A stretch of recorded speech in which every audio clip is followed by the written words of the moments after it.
करवाए गए आयु के साथ, लेकिन जो चेष्टाएं अन्य बालकों की होती है ये ठीक उसके विपरीत थे। भगवत कृपा से इनके पुराने 3 जन्मों की स्मृतियां इन्हें बनी हुई थी। जिस माया के थोड़े से संग ने, जिस प्रकार कांजी निपजी जलसू जल ही कियो मलिन, कुसंग कर्मासु परशुराम ब्रह्म भयो बलहीन।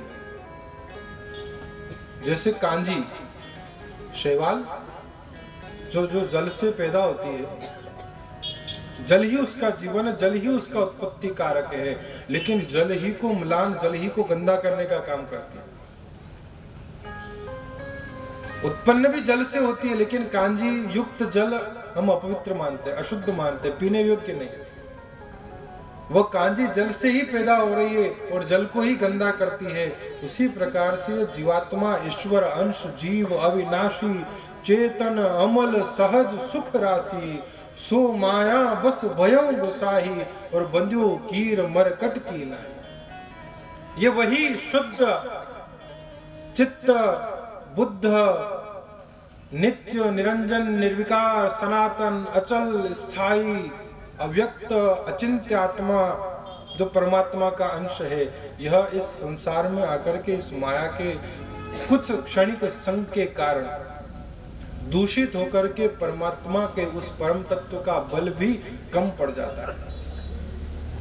जीवात्मा उसके सामने क्षीण हो जाता है, अपनी शक्ति खो देता है। जैसे बजरंगबली को ऋषियों का, महर्षियों का श्राप था कि जब तक तुम्हें कोई याद नहीं दिलाएगा तब तक तुम्हारी शक्ति का स्मरण तुम्हें नहीं होगा। बल भूल गए थे श्री हनुमान जी महाराज, और वही बल कब याद आया?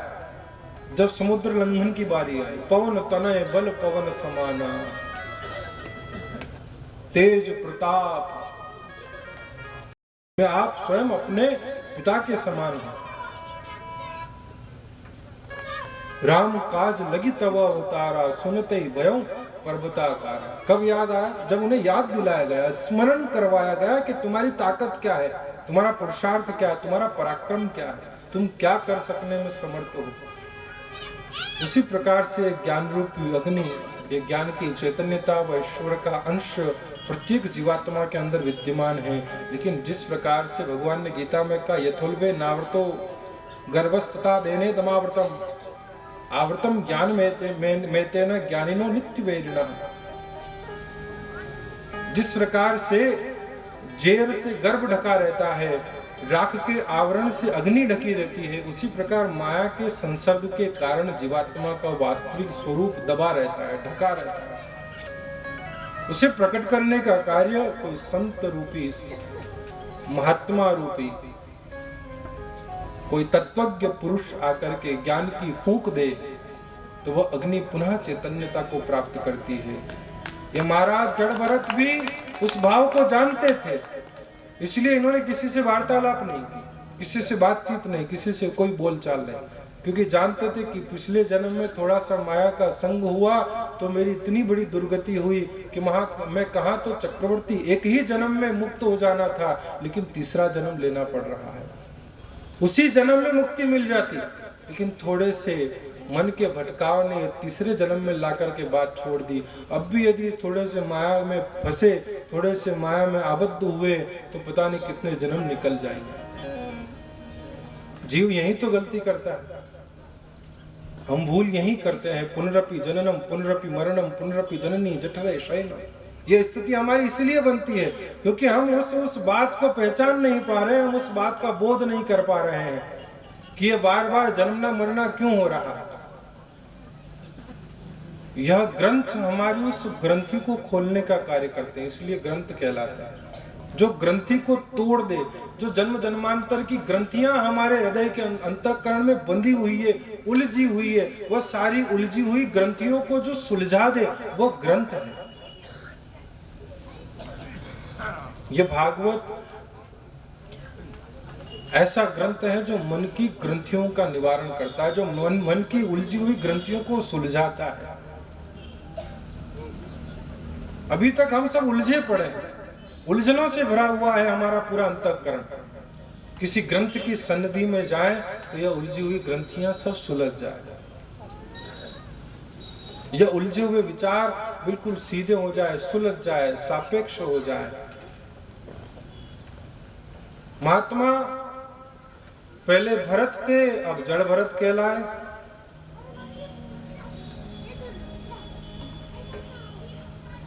और आयु के बढ़ने के साथ साथ इनका मौन भी बढ़ता गया,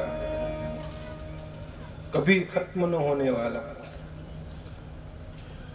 मैंने पूर्व में भी निवेदन किया कि जो उस परम तत्व को प्राप्त कर लेता है उसकी तीन स्थितियां, या तो वह पागल हो जाएगा, या देह त्याग कर देगा, या उसकी बोलती बंद हो जाएगी, मौन धारण कर लेगा। यहाँ इन्होंने मौन ले लिया कि अब किसी से बातचीत ही नहीं करनी, किसी से बोलना ही नहीं। शब्द है, वाणी है, ज्ञान है, पुनः रूपेण प्रगाढ़ता है ज्ञान का निगूढ़ तत्व जिसे मिला हुआ है। बड़बोलापन तभी तक शेष रहेगा जब तक आपके अंदर कच्चापन है। खिचड़ी बने आपने कभी? खिचड़ी, लापसी बने? वो कब तक खदबद खदबद करती है?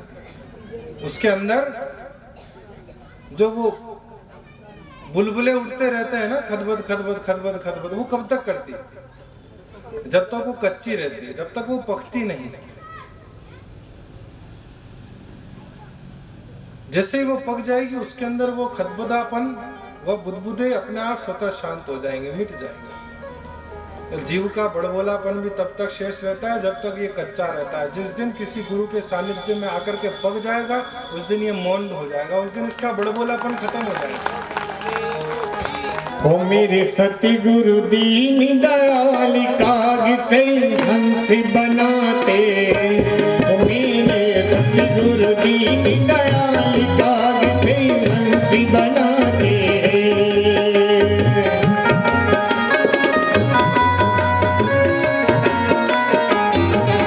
मेरे सतगुरु दीन दयाल काग से हंस बनाते।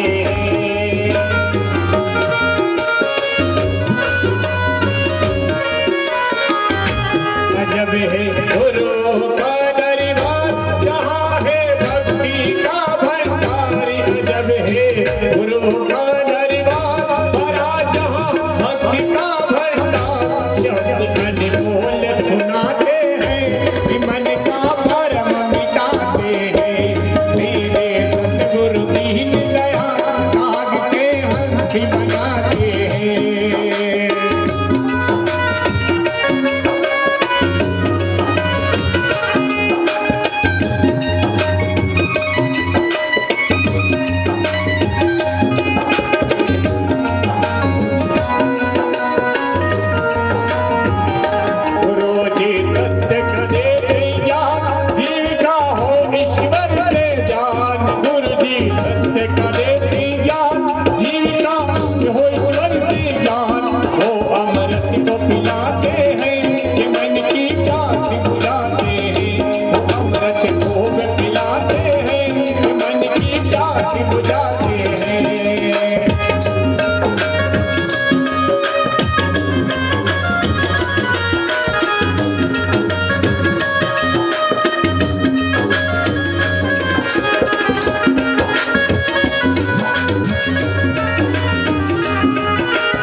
बनाते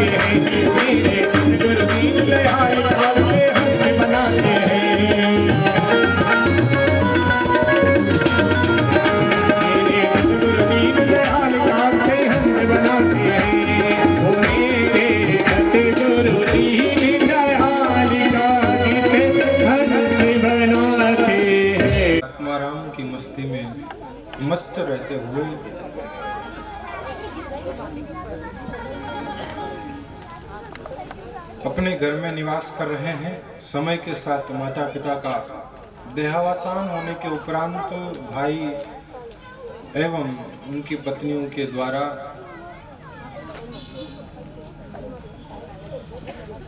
जो जैसा प्राप्त हो जाता उससे पाकर के भगवत भजन में लीन रहते। संसार खाने के लिए जीता है और महात्मा जीने के लिए खाते हैं। संसार की जो भूख है वह केवल अपनी उदर पूर्ति तक सीमित है। कहते हैं ना साहब, कमाते हो क्यों कमा रहे साहब, पापी पेट का सवाल है। अब पापी पेट का है कि पापी पेटी का है तो आप ही जानो। क्योंकि साहब तन की भूख तनक सी और 3 पाव के शेर, मन की भूख अपार है गल जाए मेरु सुमेर। बेचारा शरीर कितना खाएगा? 3 पाव शेर, मन 2 मन खा लोगे, कितना खाओगे? संसार की भूख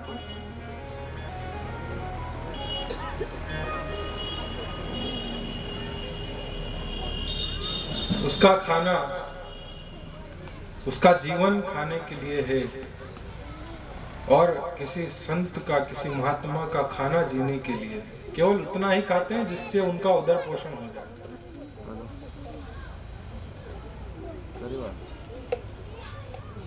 तो ये महात्मा जड़ भरत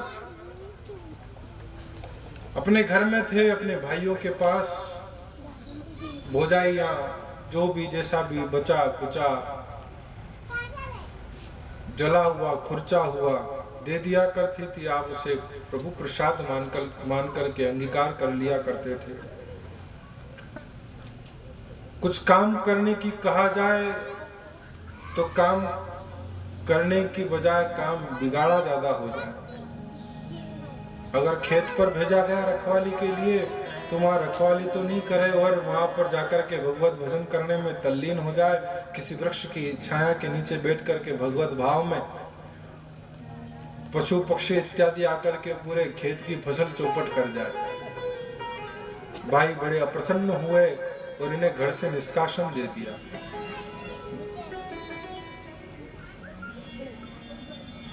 गृह निष्कासित हुए तो भटकते हुए किसी जंगल में माँ भगवती के मंदिर देवालय में जाकर के स्थान लिया, वहां जाकर के सो गए। कोई चोरों के गिरोह ने मन्नत ली थी कि यदि कोई अच्छा माल चोरी में मिलेगा, कहीं कोई अच्छा बड़ा हाथ मारेंगे, सेंधमारी होगी, तो हम नर बलि देकर के माँ भगवती का आयोजन करेंगे। अब जिस पुरुष को, जिस आदमी को ये पकड़ करके ला करके बांधा था, वो तो जैसे तैसे अपने प्राण छुड़ा करके भाग गया। चोरों का एक सदस्य गिरोह का आदमी वहां पर आकर के देखा तो मंदिर में यह महात्मा जड़ भरत सोए हुए थे। देखा कि जो भाग गया तो ठीक है, लेकिन देवी ने अपने लिए बलि की व्यवस्था पहले से ही कर रखी है। ऐसा सोच करके महात्मा जड़ भरत जी को उठाया, स्नान इत्यादि करवाया, नए वस्त्र आभूषण धारण करवाए और भोजन का आग्रह किया गया। महाराज प्रसाद पाओ। सामने रखे गए षड्रस व्यंजनों से भरा हुआ थाल देख करके प्रभु कृपा मान करके बड़े गदगद हुए, बड़े अभिभूत हुए। महात्माओं की पद्धति रही है या तो अजगर वृत्ति या मधुकरी वृत्ति। 2 प्रकार से कोई संत, कोई महात्मा प्रसाद स्वरूप अन्न ग्रहण करते हैं। या तो अजगर, जिस प्रकार से अजगर करे न चाकरी और पंछी करे न काम। जैसे अजगर बैठा रहता है एक ही जगह, एक ही स्थान पर, कोई शिकार आए तो उसे स्वयं अपने आप ग्रहण कर ले, बाकी कोई चलने फिरने का, कोई काम करने का या शिकार करने का कोई वो चेष्टा नहीं करता। कोई भी जीव उसके पास आएगा वो उसे आहार कर लेगा। और एक मधुकरी वृत्ति, मधुकर कहते हैं भंवरे को। जिस प्रकार से भंवरा एक फूल से दूसरे फूल, दूसरे से तीसरे, तीसरे से चौथे पर जाकर के पराग एकत्रित करके अपना पोषण करता है, अपनी उदर पूर्ति करता है। तो ये दो पद्धतियां महात्माओं की रही है। या तो अजगर की तरह आप एक ही जगह स्थान पर भगवत भजन करते हुए तल्लीन रहें, भगवत भाव में, भगवत कृपा से जो कुछ मिल जाए कोई ला करके दे दे सहज में, वो स्वीकार किया, वो पाया और वापस भगवत भजन में लिया। या भूख लगे जब भिक्षा करी है, कर कर लेना दूना रे।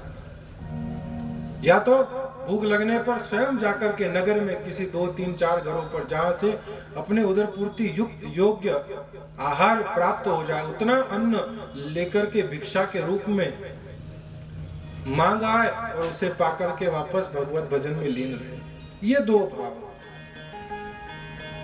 महात्मा जड़ भरत अजगर वृत्ति धारण करने वाले हैं, जो सहज में मिल जाए उसे स्वीकार कर ले। अन्न पानी का सोच क्या सबको दे करतार, राम चरण विश्वास बिन दुख पावे संसार। संसार दुखी इसीलिए।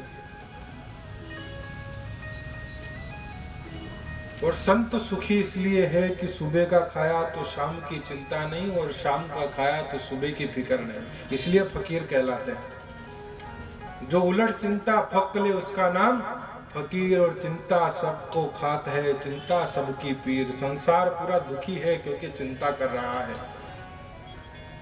टेंशन के मारे हमारी सारी अटेंशन जा रही है। टेंशन है, अरे महाराज क्या करे, बहुत टेंशन में। अरे भैया क्यों टेंशन में हो? भगवान को थोड़ा अटेंशन देना शुरू कर दो, तुम्हारी टेंशन अपने आप दूर हो जाएगी। भगवान को अटेंशन नहीं देते हो इसलिए टेंशन में रहते हो। जिस दिन भगवान को अटेंशन देना शुरू कर दोगे उस दिन टेंशन नदारद हो जाएगी। हम चिंता करते हैं इसलिए दुखी हैं, संत चिंतन करते हैं इसलिए सुखी हैं, मस्त हैं। बिना किसी साधन सुविधाओं की, आवश्यकताओं की पूर्ति करने की, जरूरतों की चीजों के अभाव में भी संत मस्त रहते हैं अपने स्वभाव में। और संसार के पास सब कुछ है, सारे साधन उपलब्ध है, फिर भी साहब नींद के लिए जो है गोलियां खानी पड़ती है। नरम नरम मखमली गद्दे बिछा रखे हैं, एसी, हीटर रूम हो गया, सब सारी सुविधाएं हैं, लेकिन फिर भी महाराज नींद नहीं आती। क्यों नहीं आती? कि महाराज बड़ी टेंशन है, बहुत चिंता में रहते हैं। और यहाँ फकीरों के लिए, महात्माओं के लिए यह पृथ्वी ही बिछोना है, और यह अंबर ही जिसके लिए ओढ़ना है, उसमें भी वो मस्त है, उसमें भी प्रसन्न है। क्योंकि संत चिंतन करते हैं और संसार चिंता करता है।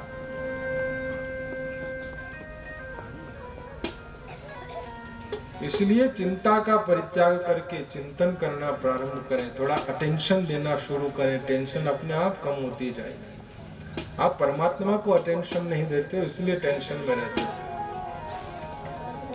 यहाँ महात्मा जड़ भरत पूर्ण रूपेण परमात्मा से कनेक्टेड थे, उनसे ही उनका मन का तार, उनके मन की सारी जिज्ञासाएं, सारी जिज्ञासाएं, सारे भाव भगवान के श्री चरणों में निवेदित थे।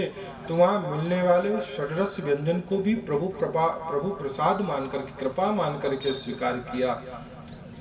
और जब इन्हें देवी के मंदिर में ले जा करके बलि देने के लिए उतारू हुआ, चोरों का सरदार हाथ में कृपाण लेकर जैसे ही मस्तक पर प्रहार करना चाहता है, माँ भगवती अम्बा स्वयं साक्षात जगतजननी प्रकट होकर के वहां पर मूर्ति से अवतरित होकर के वह चोरों के पूरे सरदार का, गिरोह का समूल नाश कर देती है, उनका वध कर देती है। और भक्त के सामने हाथ जोड़ करके देवी भगवती स्वयं क्षमा प्रार्थना करती है, भक्तराज त्राहिमाम, मैंने आपका अपराध किया, मैं आपकी अपराधिनी हूं। यह मेरे अबोध अज्ञानी सेवक समझ नहीं पाए। किसी संत का, किसी सत्पुरुष का, किसी भक्त का अपराध तो परमात्मा भी स्वीकार नहीं करते। जे कोई मेरे भक्त को अति दुखदाई होए, श्रीपति मुख ऐसे करो दू जड़ा मूल से खोए। यह उद्घोष है भगवान का, स्वयं अपने मुख से की हुई वाणी है कि जो कोई मेरे भक्त को अति कष्ट, अति दुख, अति पीड़ा देने वाला हो, श्रीपति मुख ऐसे करो दू जड़ा मूल से खो, उसका तो समूल वंश नष्ट हो जाता है। और नहीं विश्वास हो तो देख लो, इतिहास साक्ष्य है, प्रमाण है। तो यहाँ महाराज जड़भरत से क्षमा प्रार्थना करी। भक्तराज ने तो माँ से भगवती से कहा कि आप यदि वरदान देना चाहती हैं तो केवल इतना दें कि यह जिन चोरों को, जिन भक्तों को, आपके सेवकों को आपने मृत्युदंड दिया है, उन्हें वापस पुनर्जीवित कर दो और उन्हें इस बात का बोध ना रहे कि उन्होंने आपका वध किया या मेरे अपमान के कारण उन्हें जो है अपनी जान से हाथ धोना पड़ा हो। यह संत की उदारता, यह संत की दयालुता, यह परोपकारिता। सरोवर तरुवर संत जन चौथा में है और परमार्थ के कारण इन चारों धारी दे। जलाशय, वृक्ष, वर्षा करने वाले मेघ, बादल और संत महात्माओं का तो जीवन ही परोपकार के लिए हुआ है, परमार्थ के लिए हुआ है। वैष्णवों का सबसे बड़ा जो है ये परीक्षा करने का, वैष्णव का ये चिन्ह है, उनकी पहचान है कि वैष्णव जन तो तेणे कहिए जे पीर पराये जाने। जो पर दुख दुखी हो, जो दूसरे की पीड़ा को देख करके स्वयं पीड़ित हो, वो संत है, वो वैष्णव है। महात्मा जड़भरत के अभिप्राय को समझकर उनकी वैष्णवता को सार्थक मान करके माँ भगवती ने उन चोरों को पुनः जीवन दान प्रदान किया। यह आगे चले मार्ग में एक सत्संग के लिए कपिलाश्रम में जाने वाला सिंधु सोरवीर प्रदेश का अधिपति राजा रघुगुण पालकी ढोने वालों में से एक कहार बीमार हो गया। नए पालकी ढोने वाले की तलाश में जंगल में इधर उधर देखा गया तो सिपाही को यह महात्मा जड़भरत दिख गए। पकड़ करके इन्हें भी पालकी में जोत दिया गया। वो ब्रह्मज्ञ ब्रह्मवेत्ता पुरुष यदि संसार के द्वारा कहीं किसी प्रकार के व्यवहार में आबद्ध भी कर लिया जाए तो उनका मन परमात्मा में ही लगा रहता है। ये सबसे बड़ी विशेषता है सत्पुरुषों की। वही जो मैंने निवेदन किया कि डोरी का एक छोर भगवान के हाथ में यदि रहेगा तो संसार में होते हुए भी आप उससे बाहर आ जाओगे, ये संभावना बनी रहेगी। इन्हें बेगारी करने के लिए जोत दिया पालकी उठाने में तो सहजता से सहर्ष स्वीकार करके पालकी उठा करके चलने लगे। लेकिन साहब संसार के चलने में और संत के चलने में बहुत बड़ा अंतर है। संत तो हमेशा इस बात को ध्यान में रखते हुए अपने कदम बढ़ाएंगे कि कहीं कोई मेरे पैरों के नीचे, कहीं कोई कीट, कोई पतंग, कहीं कोई कृमि, जीव जंतु, जानवर इत्यादि मेरे पैरों के तले आकर के कुचल ना जाए, मृत्यु को प्राप्त ना हो जाए, हत्या ना हो जाए, जीव का दोष ना लग जाए। यह बात ध्यान में रखते हुए महात्मा जड़भरत जी चल रहे थे और यह बाकी के जो 3 कहार थे तो सदैव सदाए अपनी चाल से जो ट्रेंड थे और ये महात्मा अनट्रेंड थे, तो इनकी वह मदमस्त मतवाली चाल के कारण रघुगुण की पालकी का संतुलन बिगड़ने लगा, हिलने लगी पालकी। अनुशासित करने की भावना से राजा रघुगुण कहता है कि हे पालकी ढोने वालों, जरा संभल करके पालकी ढो। उन्होंने कहा महाराज ये नया व्यक्ति आया है, इसे धोना नहीं आ रहा, इसे चलना नहीं आ रहा।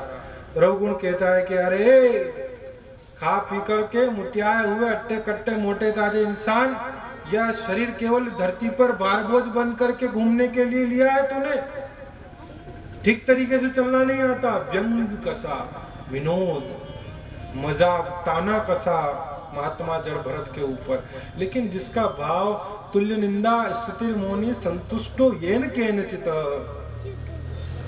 जो अपने भाव को इस प्रकार स्थापित कर चुका हो कि जिसके लिए संसार गौण हो,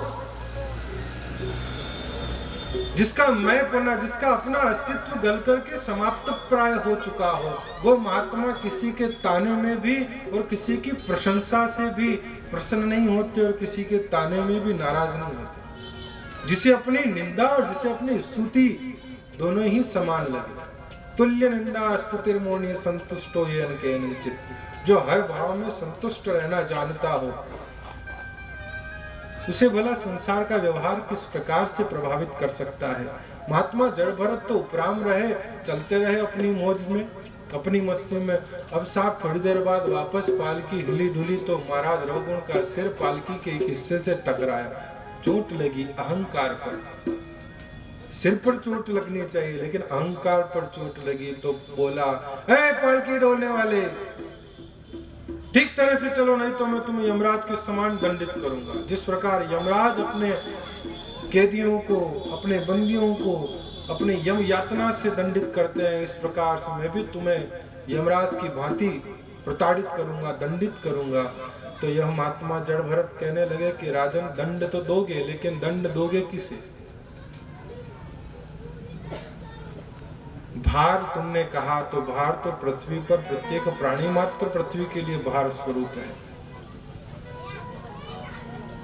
यह शरीर अपने आप में स्वयं के लिए आत्मा के ऊपर भार है। राजन दंड देने की बात कर रहे हो, किसे दंड दोगे? इस शरीर को, इस अस्थि मांस मज्जा रुधिर त्वचा से लिप्त इस काया को दंड दोगे, या इसके अंदर बसने वाली उस शाश्वत नित्य निर्विकार निरंजन स्वरूप उस आत्मा को दंड दोगे? किसे दंडित करोगे? सजा दोगे किसे? यदि शरीर को दंड दोगे तो शरीर तो क्षणभंगुर तन है, क्षणभंगुर जीवन की कलिका कल्परात को जान खिली न खिली। इसकी क्या स्थिति? आज है कल नहीं, कांचे शीशे कांच के और कारीगर को काम। ये तो कांच की बोतल की तरह है महाराज, जो थोड़ा सा अगर ढपका लग गया नीचे गिरे तो फूट करके चूर चूर हो जाएगी, बिखर जाएगी। किसे दंड दोगे? शरीर को, या शरीर में बसने वाली वो शुद्ध बुद्ध सत्य चिदानंद निर्विकार स्वरूप आत्मा को? जिसे सुनना हुआ महाराज रघुगुण तुरंत झट पालकी से कूद पड़े और चरणों में गिर करके क्षमा प्रार्थना करने लगे कि आप कौन हैं? क्या भगवान दत्तात्रेय हैं?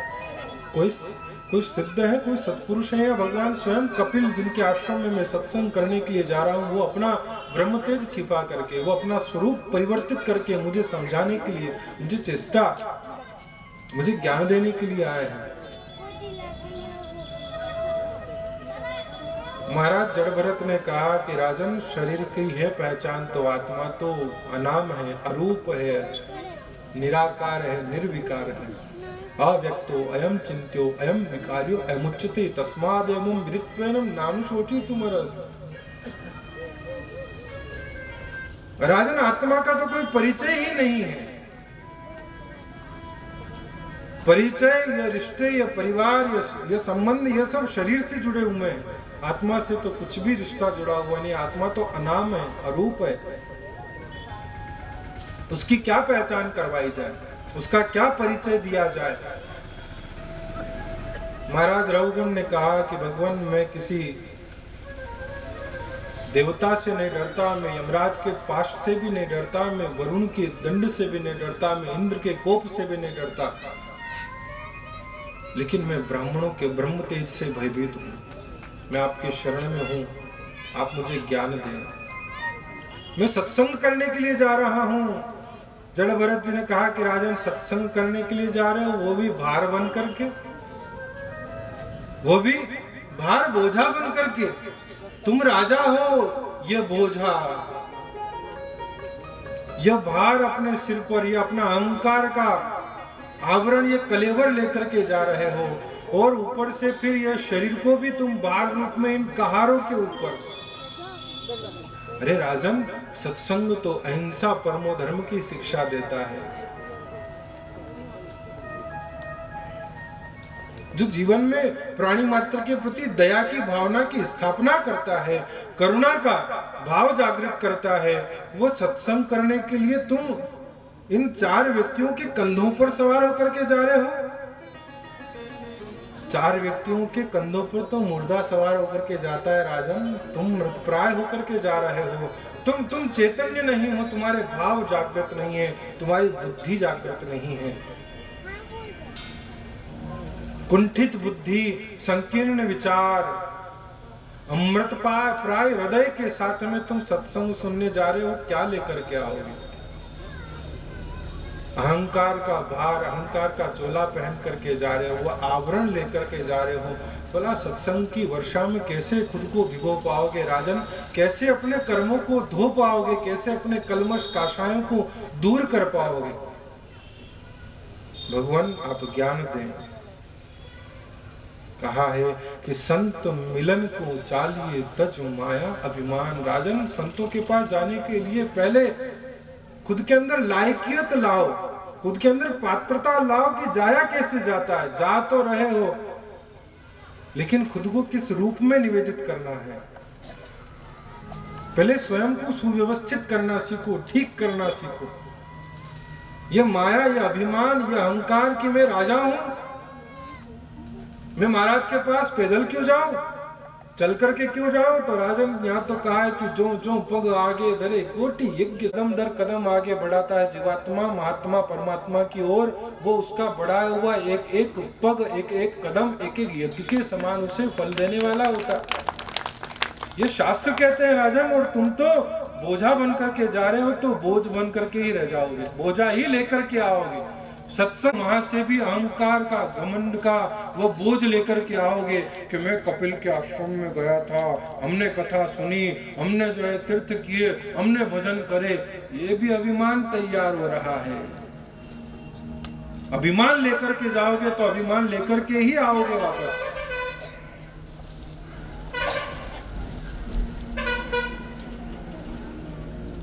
खाली मन से जाओगे, खाली शुद्ध विशुद्ध भाव लेकर के जाओगे तो विशुद्ध प्रेम का प्रसाद, विशुद्ध भक्ति का प्रसाद लेकर के लौटोगे, विशुद्ध सत्संग का प्रसाद लेकर के लौटोगे। विकारहीन हृदय, विकार रहित तो मन से ही परमात्मा के, महात्मा के, संत की संगति में जाने के लिए व्यक्ति लायकियत को प्राप्त कर पाता है।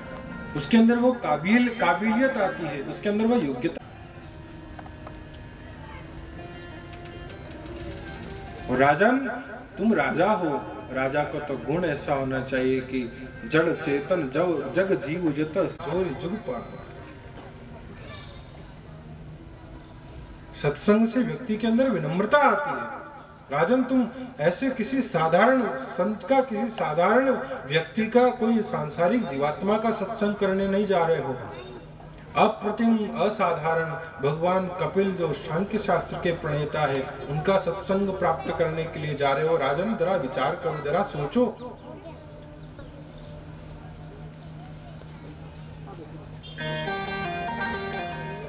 कहा कि राजन, इस संसार के अंदर परमात्मा दुर्लभ नहीं है। परमात्मा की प्राप्ति करा देने वाले कोई परमात्मा के भक्त दुर्लभ है। परमात्मा तो हरि व्यापक सर्वत्र समान है। परमात्मा तो सब जगह विद्यमान है, सब जगह व्याप्त है। लेकिन परमात्मा की प्राप्ति करा देने वाले वो सत्पुरुषों का सम्मिलन संसार में दुर्लभ बताया है। सत्संगति अरु हरि कथा तुलसी दुर्लभ दोय। गोस्वामी जी कहते हैं कि संसार में दो वस्तुएं दुर्लभ है। हरि दुर्लभ नहीं जगत में, हरिजन दुर्लभ होए।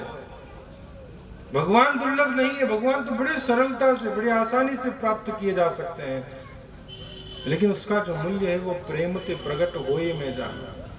उसके लिए बस आप प्रेम प्रकट कर दीजिए अपने हृदय में, अंतःकरण में, परमात्मा वहीं मिल जाएगा।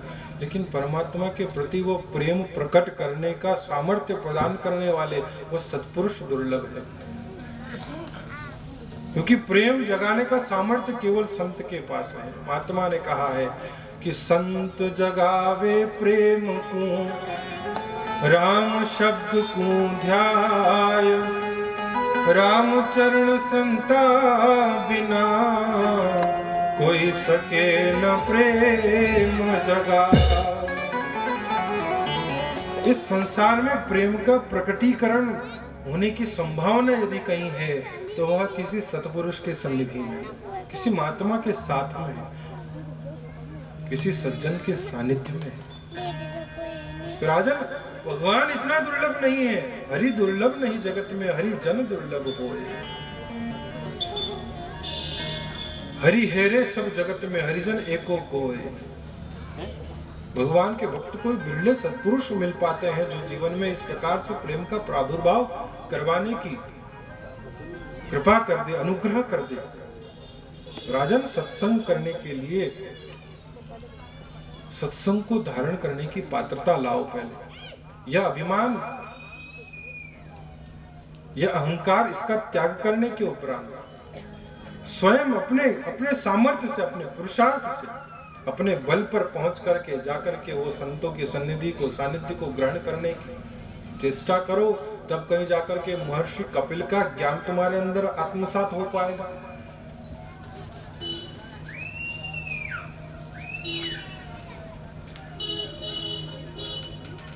भगवत अनुग्रह, भगवत कृपा तो सबके ऊपर समान रूप से निरंतर अनवरत प्रवर्षण हो रही है, बरस रही है।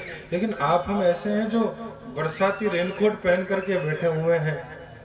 माया का, अहंकार का, अभिमान का, काम का, क्रोध का, लोभ का, ईर्ष्या का, राग का, द्वेष का।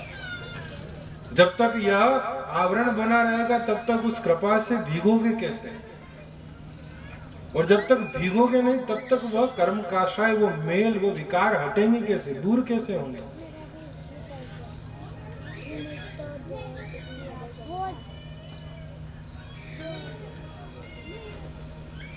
तो राजन, अपनी चेष्टाओं को विश्राम दो, अपने मन को एकाग्र करो, अपने इन सारे विचारों का निर्गमन करते हुए, इस अभिमान का भी त्याग करके, इस माया से दूरी बनाते हुए एकांत में, परमात्मा भीड़भाड़ में नहीं मिला है कभी। भगवान जिसको भी मिले वो एकांत में मिले।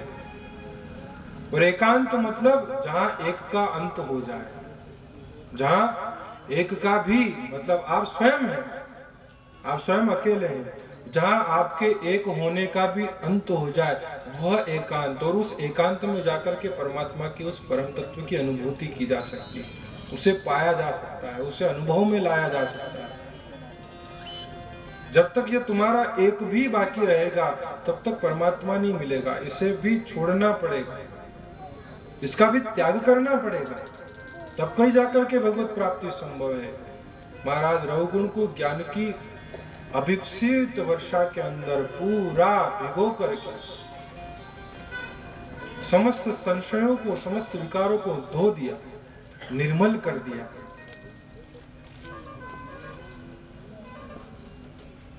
बिन पानी बिन साबुना निर्मल करत सुभा। ये सत्संगति ये करती है हमारे जीवन में। जिस प्रकार से कपड़े को धोने के लिए साबुन का, सर्फ का इत्यादि का प्रयोग किया जाता है, उसे उज्जवल करने के लिए, उसके विकारों का शमन करने के लिए, उसकी गंदगी को दूर करने के लिए, उसी प्रकार से मन के विकारों का, मन के कलमश का, मन की काशाय का निवारण करने के लिए सत्संग रूपी उस साबुन का, ज्ञान रूपी उस जल का, भक्ति रूपी उस पदार्थ का सेवन करने से हमारे मन की निर्मलता आती है, हमारे मन के विकार दूर होते हैं, मन की गंदगी छटती है। तब जाकर के वो अपने उज्जवल स्वभाव को प्राप्त कर पाता है, अपने वास्तविक स्वरूप का बोध कर पाता है।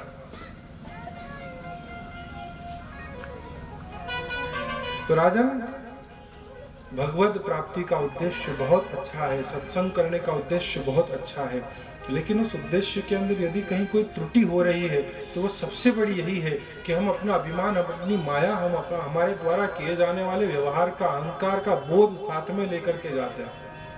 पहले से भर करके जाते हैं, इसलिए कुछ लेकर के नहीं आ पाते। बाकी तो भगवान का नाम तो, परमात्मा का नाम तो चारों युगों के अंदर उसी प्रकार से प्रभावशाली रहा है और उतना ही कारगर रहा है। चाहे आप अमृत जानबूझ करके पियो या अनजाने में पियो, जहर जानबूझ करके भी पियोगे तो भी मरोगे और अनजाने में पियोगे तो भी मृत्यु तो होगी से।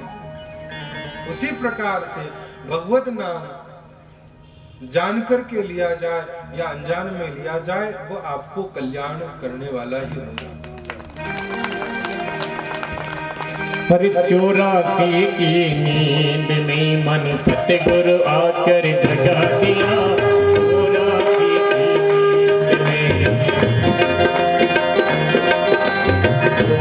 चौरासी की नींद में मन सतगुरु आकर जगा दिया। चौरासी की नींद में सतगुरु आकर जगा दिया रे मन जन गुरु आकर जगा दिया। सतगुरु आकर जगा दिया रे मन जन गुरु आकर जगा दिया। चौरासी की नींद में मन सतगुरु आकर जगा दिया। चौरासी की नींद में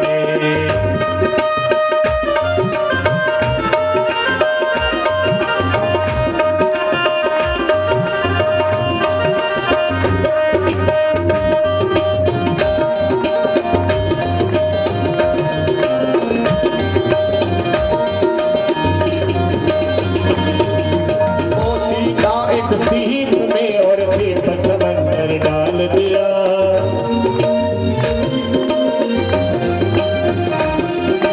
मोती का एक सीप में और सीप समंदर डाल दिया। कृपा भये गुरुदेव की, कृपा भये गुरुदेव की, मन प्रेम का प्याला पिला दिया। चौरासी की नींद में मन सतगुरु आकर जगा दिया। चौरासी की नींद में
राजा रघुगुण से कहा कि राजन, यदि संक्षेप में समझाया जाए, सिखाया जाए, सार तत्व के रूप में यदि कहा जाए तो विद्या, योग, यज्ञादि, व्रत, जप, तप, तीर्थ, दान और एक राम का भजन बिना सबे थोतरे जान। सबे थोतरे जान बींद बिन जिसी बराता, और सब इंद्री साबूत जीव बिन जिसी दिखाता। जैसे सालन रस बिना बिन नासा भूषण मान, और विद्या, योग, यज्ञादि, व्रत, जप, तप, तीर्थ, दान।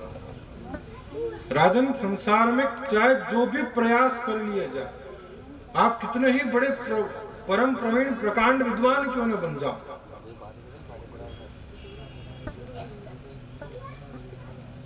विद्या भी अर्जित कर लो, योग भी कर लो, यज्ञ इत्यादि कर लो, व्रत कर लो, जप तप कर लो, तीर्थ कर लो, दान धर्म जितने भी काम करने के सब कर लो, लेकिन एक राम का भजन बिन सबे थोतरे जान। जीरो जितने भी लगा दिए जाए संख्या में, लेकिन आगे यदि एक का अंक जो है वो एक का अंक हटा दो तो उन जीरो का कोई महत्व है? शून्य कितने ही बढ़ा दो, जब तक उनके आगे एक का अंक रखा हुआ है तो वो शून्य बढ़ते जाएंगे, उसका प्रभाव बढ़ता जाएगा। जैसे ही एक हटा कि ये सब शून्य कितने ही असंख्य अनंत कर दो आप, उनका कोई मूल्य नहीं है। यह सारे साधन, यह सारे उपक्रम, यह सब शून्य है परमात्मा के उस एक नाम के बिना। जब तक वो परमात्मा का एक नाम इन सब के आगे है, तब तक यह सब इन सब की कीमत है। और जैसे वो परमात्मा का एक नाम हटा, ये सब बेमोल है, किसी काम के नहीं, बेकार है, व्यर्थ है। कैसे कि जैसे बारात तो पूरी आ गई साहब, लेकिन लाड़ो घरे ज रही हो। अबे बारात तो पूरी आ गई, लेकिन दूल्हा तो घर पे ही रह गया साहब। तो अब बिना दूल्हे की भला कोई बारात हो पाई है? सब शरीर व्यवस्थित है, लेकिन साहब अंदर से जो है प्राण पखेरु ने प्रयाण कर लिया। अब राम राम सत्य है, मुर्दा बड़ा मस्त है। क्या होगा फिर? सब ठीक है, अंग प्रत्यंग सबके सब यथा स्थिति को प्राप्त है, लेकिन अंदर निवास करने वाली वो आत्मा प्रस्थान कर चुकी है। जैसे आप अच्छे भले भांति के 16 श्रृंगार कर लो, लेकिन नाक नहीं होता। बताओ, अगर ये नाक नहीं हो तो आपके धारण किए जाने वाले 16 श्रृंगार भी फीके लगेंगे, बेकार लगेंगे। पकवान बहुत अच्छे बनाए साहब, सब्जी बहुत बढ़िया बनाई, लेकिन उसमें नमक डालना तो भूल ही गए। उसमें नमक डालना तो भूल ही गए। उसी प्रकार से जैसे नमक के बिना सब्जी, नाक के बिना आभूषण, प्राण के बिना शरीर और दूल्हे के बिना बारात व्यर्थ है, उसी प्रकार से सब कुछ होते हुए भी परमात्मा का नाम नहीं है, तो भगवान के नाम के बिना ये पूरे सारे कृत्य व्यर्थ है। भगवान राजन, भगवान का नाम ही वह परम तत्व है, परम अमृत है, जिसका पान करके व्यक्ति राम नाम की औषधि जो अटपहरी खाए, तो संत दास रुच पच रहे 84 कर जाए। और लेने वालों का भी कोई वो नहीं है साहब। भाव कुभाव अनख आलसहूं, नाम जपत मंगल दिसि दसूं। मैंने प्रारंभ में चर्चा की थी, एक तो नाम अपराध और एक नाम आभास। यह अजामिल का प्रसंग नामाभास की कथा है, जिसमें अजामिल जानता नहीं था कि मैं जिसका नाम ले रहा हूं उसका नाम मेरा उद्धार करने वाला है। उसे इस बात के बारे में बोध नहीं था। वो तो अनजाने में ही महात्मा के द्वारा बताए गए एक उपाय के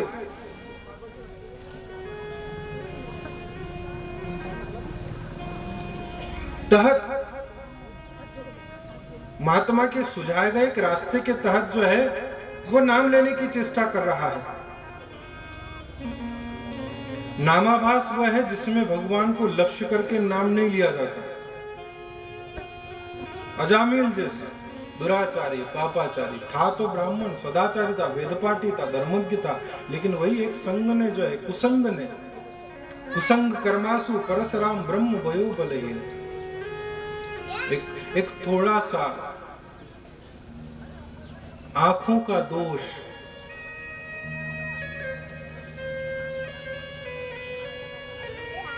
हमारे मन पर, हमारे हृदय पर, हमारी चेतना पर, आत्मा पर पाप का प्रवेश सबसे प्रथम नेत्रों के द्वारा होता है। आंख, ये आंख जो है साहब बड़ी खतरनाक चीज है। हमारे गोपाल जी जो है बड़ी सुंदर इसकी व्याख्या करते हैं आंख की, कि ये आंख क्या कुछ करती है। देखो साहब, सुनाएंगे।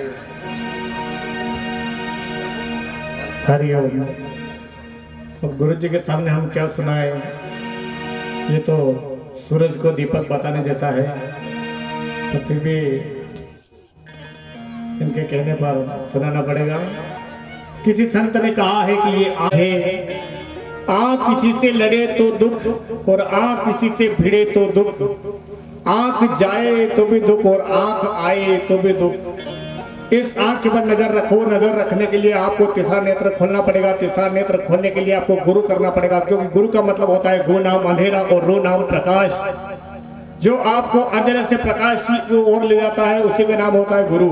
तो एक बार क्या हुआ कि किसी आदमी ने देखा कि बगीचे के अंदर बहुत सारे आम पकड़े हैं। देखा किसने? आंख ने, कि बगीचे के अंदर बहुत सारे आम पकड़े हैं। आदमी आंख ने देखा, आंख ने फिर मन से कहा प्लीज हेल्प मी, यानी कि तुम मेरी मदद करो। पेड़ चले आम के वृक्ष के पास में जाकर खड़े हो गए, उनका काम भी समाप्त हो गया। उन्होंने फिर हाथों से कहा प्लीज हेल्प मी, यानी कि तुम मेरी मदद करो, तुम आम को तोड़ो। अब आम किसने तोड़ा? हाथ ने। हाथ का काम भी खत्म हो गया। हाथों ने फिर मुंह से कहा प्लीज हेल्प मी, अब तुम मेरी मदद करो। अब आम किसने खाया? मुंह ने, स्वाद लिया जीवान ने। चौकीदार ने देख लिया, अरे कौन आम तोड़ रहा है, उसको पकड़ो और पीटो। मारने लगे, पीटने लगे, पीटने लगे, पीटने लगे। मार किसने खाई? पीटने। मगर रोई कौन? आंख, क्योंकि कसूर भी आंख का था।